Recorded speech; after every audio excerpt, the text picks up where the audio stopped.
नमस्कार दोस्तों, स्वागत है आप सभी का आपके अपने ही YouTube चैनल स्टडी डिलाइट पर। हम मौर्य वंश के बारे में पढ़ रहे हैं और पिछली क्लास में हमने चंद्रगुप्त मौर्य के बारे में पढ़ा था और आज के इस वीडियो में हम पढ़ने ही वाले हैं मौर्य वंश के सबसे महान सम्राट यानी कि अशोक के बारे में। तो चलिए शुरुआत करते हैं। साथियों, अशोक को पढ़ने से पहले हम बिंदुसार के बारे में पढ़ेंगे। तो पिछली क्लास में हमने आपको बताया था कि चंद्रगुप्त मौर्य ने अपने जीवन के अंतिम दिनों में जैन धर्म को स्वीकारा था और श्रवणबेलगोला चले गए थे। वहीं पर इन्होंने संलेखना विधि द्वारा अपना प्राण त्याग दिया था।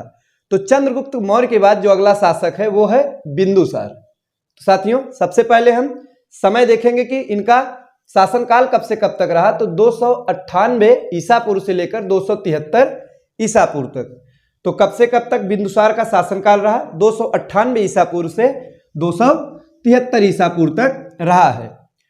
इसे अमित्र घात के नाम से भी जाना जाता है। साथियों, बिंदुसार को किस और अन्य नाम से जाना जाता है या इसकी उपाधि क्या है? तो अमित्र घात है, जिसका अर्थ होता है शत्रु विनाशक, यानी कि शत्रुओं का नाश करने वाला, यानी अमित्र घात। किसे कहा जाता था? तो बिंदुसार को ही कहा जाता था।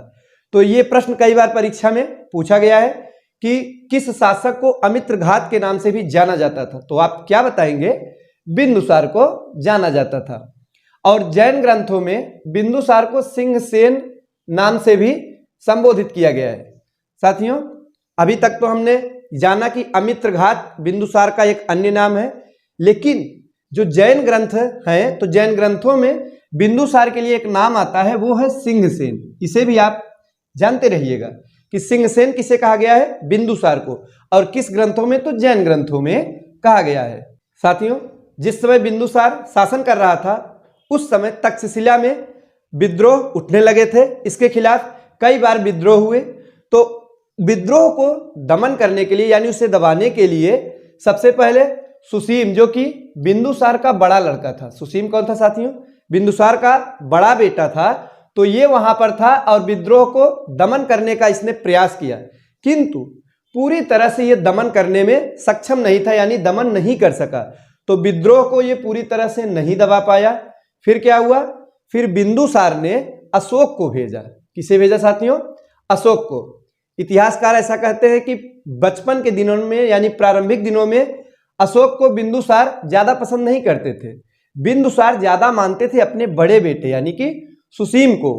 किंतु ये जो घटना हुई अशोक के जीवन में, यहां से अशोक का जो जीवन है वो बदलता है, यानी कि राजनीतिक जीवन की शुरुआत होती है। जब अशोक वहां पर जाता है तो अशोक ने जाने से पहले ही अपने पिता बिंदुसार से कहा था कि आप मुझ पर भरोसा करिए पिताजी, मैं जो है वहां के विद्रोह को पूरी तरह से दमन कर दूंगा, दबा दूंगा।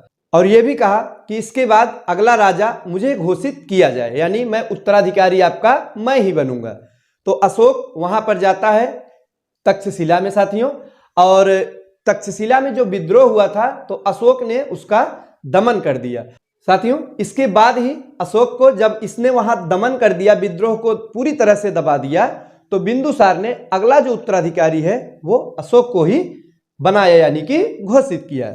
अब साथियों, बिंदुसार के कुछ विदेशी संबंध भी रहे हैं। परीक्षा में प्रश्न बनता है यहां से, इसीलिए इसके बारे में भी चर्चा करना आवश्यक है। आइए देखते हैं। सबसे पहले हम बात करेंगे कि सीरिया से जो संबंध था।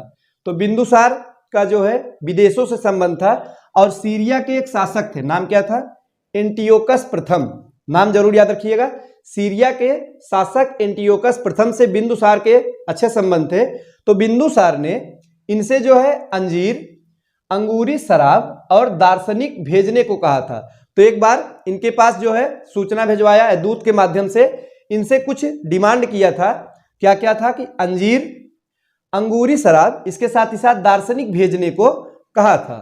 साथियों, इतिहासकार ऐसा कहते हैं कि इसके बाद में जो एंटियोकस प्रथम थे, इन्होंने शराब को और अंजीर को भेजा था, किंतु दार्शनिक नहीं भेजा। क्यों नहीं भेजा? क्योंकि उसका कहना था कि हमारे यहां से दार्शनिक भेजने का रिवाज नहीं है, दार्शनिक नहीं भेजा जाता है किसी अन्य देश में। किंतु साथियों, उसने क्या क्या भेजा? तो शराब और अंजीर भेजा। तो प्रश्न यहां से परीक्षा में बनता है कि बिंदुसार ने किस शासक से शराब और अंजीर इसके साथ ही साथ दार्शनिक की मांग की थी? तो वो शासक कोई और नहीं बल्कि एंटियोकस प्रथम ही था। जरूर याद रखिएगा नाम। कौन था साथियों? एंटियोकस प्रथम था। इसी से बिंदुसार ने क्या क्या मांगा? अंजीर मांगा, शराब मांगा और दार्शनिक भेजने को कहा था, किंतु दार्शनिक छोड़कर बाकी डिमांड इसकी पूरी की गई। साथ ही साथ मिस्र से भी इसके संबंध थे साथियों। आइए देखते हैं। तो मिस्र के राजा उस समय थे टॉलमी द्वितीय फिलाडेल्फस। कहीं कहीं आपको टॉलमी द्वितीय नाम दिखाई पड़ेगा, कहीं फिलाडेल्फस। तो नाम क्या है? Ptolemy second Philadelphus. तो इसने डायनोसिस नामक राजदूत बिंदुसार के दरबार में भेजा था। महत्वपूर्ण प्रश्न है साथियों। यहां से प्रश्न कई बार पूछा गया है कि डायनोसिस जो राजदूत था वो किसके दरबार में आया था। एक तो ये प्रश्न पूछेगा, तो आप क्या बताएंगे कि बिंदुसार के दरबार में आया था। किसके दरबार में? बिंदुसार के दरबार में आया था डायनोसिस। और एक प्रश्न बनता है कि डायनोसिस को किसने भेजा था? तो मिस्र के राजा टॉलमी द्वितीय फिलाडेल्फस ने भेजा था। तो साथियों, बिंदुसार से जो प्रश्न परीक्षा में पूछे जाते हैं उन पर हमने डिस्कस किया। ज्यादातर यहीं से प्रश्न परीक्षा में आपको देखने के लिए मिल जाएंगे। अब हम बात करने जा रहे हैं मौर्य वंश के सबसे प्रतापी सम्राट, चक्रवर्ती सम्राट, किसके बारे में? सम्राट अशोक के बारे में। तो चलिए शुरुआत करते हैं। अशोक, जिसका शासनकाल 273 से लेकर 232 ईसा पूर्व तक था। कब से कब तक साथियों? 273 से लेकर 232 ईसा पूर्व तक। और सबसे पहले हम देखेंगे कि अशोक का राज्याभिषेक किस सन में हुआ। तो साथियों, अशोक का राज्याभिषेक 272-73 ईसा पूर्व में हुआ था। कब हुआ था साथियों? 272-73 ईसा पूर्व में इसका राज्याभिषेक हुआ। इससे पहले यह अवंती का राज्यपाल था। परीक्षा में प्रश्न पूछा जाता है कि राजा बनने से पहले अशोक कहां का राज्यपाल था? तो आप क्या बताएंगे? अवंती का राज्यपाल था। कहां का साथियों? अवंती का राज्यपाल था। अब ये जो अशोक है इसके कुछ अन्य नाम भी मिलते हैं, आगे हम चर्चा करेंगे। किंतु अशोक का जो अशोक नाम है ये किस अभिलेख में मिलता है? ये प्रश्न कई बार परीक्षा में पूछा गया है। तो आइए देखते हैं। अशोक का नाम जो अशोक है वो मास्की अभिलेख में और गुर्जरा अभिलेख में मिलता है। तो कहां कहां मिलता है साथियों? मास्की और गुर्जरा जो अभिलेख हैं इनमें अशोक का नाम अशोक उल्लिखित है, यानी मिलता है। जरूर याद रखिएगा ये नाम, यहां से परीक्षा में प्रश्न सीधे सीधे पूछे गए हैं। साथियों, अब हम बात करेंगे अशोक के जीवन से संबंधित एक सबसे ज्यादा महत्वपूर्ण युद्ध के बारे में, जो है कलिंग युद्ध। आप सभी कलिंग युद्ध के बारे में जरूर सुने होंगे। यही वो युद्ध था जो कि अशोक के जीवन पर इसका व्यापक प्रभाव पड़ता है। आइए देखते हैं, इस युद्ध के बारे में जानेंगे। यह युद्ध कब हुआ था और इसका अशोक के जीवन पर क्या प्रभाव पड़ा था। तो साथियों, इतिहासकार ऐसा कहते हैं ये जो अशोक था ये प्रारंभिक जीवन में यानी कि शुरुआती दौर में ये बहुत ही ज्यादा क्रूर हुआ करता था, किंतु इसी युद्ध के बाद में अशोक ने जो है बौद्ध धर्म को स्वीकार कर लिया था। तो आइए अब हम बात करेंगे कलिंग युद्ध के बारे में। तो कब हुआ था साथियों? 261 ईसा पूर्व में। डेट जरूर याद रखिएगा। 261 ईसा पूर्व में अशोक ने कलिंग, जो कि वर्तमान समय में उड़ीसा क्षेत्र में स्थित था, कलिंग पर आक्रमण किया था।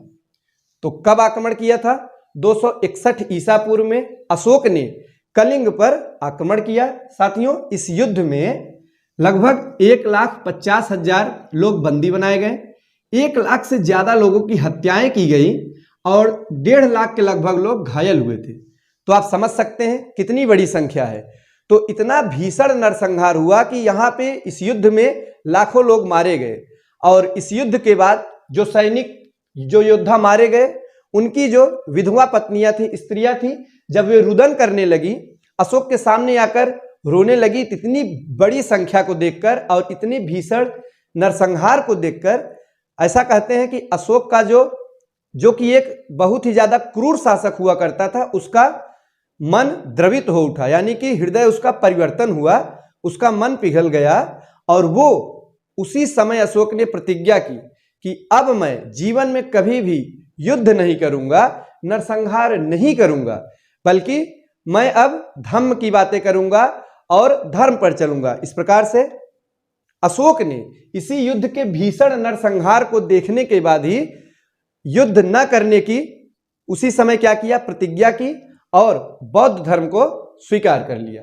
तो यहां से प्रश्न पूछा जाता है, कई बार पूछा गया है कि किस युद्ध के बाद में अशोक ने बौद्ध धर्म को स्वीकारा। तो आप क्या बताएंगे कि वो युद्ध था कलिंग युद्ध साथियों। कब हुआ था? 261 ईसा पूर्व में। तो इस युद्ध के बाद अशोक ने कौन सा धर्म स्वीकार किया? बौद्ध धर्म को स्वीकार कर लिया। और साथियों, बौद्ध धर्म में जो अशोक को दीक्षित किया था, यानी कि किससे अशोक ने शिक्षा ली थी, किसके माध्यम से बौद्ध धर्म ग्रहण किया था? तो उपगुप्त ने दीक्षित किया था। किसने किया था? नाम याद रखिएगा।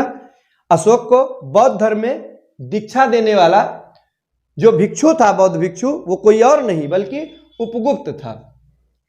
अब हम अशोक के अभिलेखों के बारे में बात करेंगे। साथियों, अशोक के अभिलेखों को सर्वप्रथम किसने पढ़ा था? तो जेम्स प्रिंसेप ने 1837 ईस्वी में।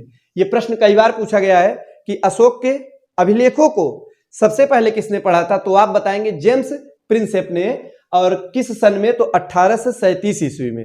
साथियों, जो कलिंग युद्ध हुआ था, तो हमने आपको बताया कि कलिंग युद्ध के बाद अशोक का जो मन है वो द्रवित हो उठा, हृदय परिवर्तन हुआ, उसने बौद्ध धर्म ग्रहण किया। सिर्फ बौद्ध धर्म ग्रहण नहीं किया, इसके साथ ही साथ अशोक ने बौद्ध धर्म का व्यापक रूप से प्रचार प्रसार किया। अशोक ने अपने अभिलेखों और शिलालेखों के माध्यम से भी बौद्ध धर्म का व्यापक प्रचार प्रसार किया था। सबसे पहले अशोक के अभिलेखों को किसने पढ़ा? जेम्स प्रिंसेप ने।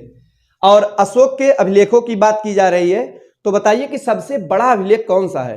पूछा गया प्रश्न है। तो 13वां अभिलेख कौन सा साथियों? अशोक का जो सबसे बड़ा अभिलेख है वो है 13वां अभिलेख। और इसी अभिलेख में कलिंग युद्ध की जानकारी मिलती है। किस अभिलेख में? तो कलिंग युद्ध की जो हमें जानकारी मिलती है वो अशोक के 13वें अभिलेख में मिलती है। और सबसे छोटा अभिलेख कौन सा है? तो रुम्मिनदेई अभिलेख। दोनों के बारे में जानते रहिए, सबसे बड़ा और सबसे छोटा। दोनों परीक्षा में प्रश्न सीधे सीधे पूछे गए। सबसे बड़ा पूछेगा तो आप क्या बताएंगे? 13वां अभिलेख। सबसे छोटा रुम्मिनदेई अभिलेख। साथियों, अशोक का जो अन्य नाम हमें देखने को मिलता है उसमें है एक देवानांग प्रिय। कौन सा नाम है साथियों? देवानाम प्रिय, यानी देवताओं में प्रिय अशोक। और प्रियदर्शी, कहीं कहीं प्रियदर्शी भी देखने को मिलेगा। तो ये अशोक के अन्य नाम है जो कि किताबों में देखने को मिलते हैं। तो साथियों, ये थी सम्राट अशोक से संबंधित कुछ महत्वपूर्ण जानकारी। और अशोक के जो धम्म के बारे में है वो हम अगली क्लास में इसके बारे में विस्तार से चर्चा करेंगे, और अभिलेख और शिलालेखों के बारे में भी बात करेंगे। अब हम बात करेंगे बृहद्रथ के बारे में।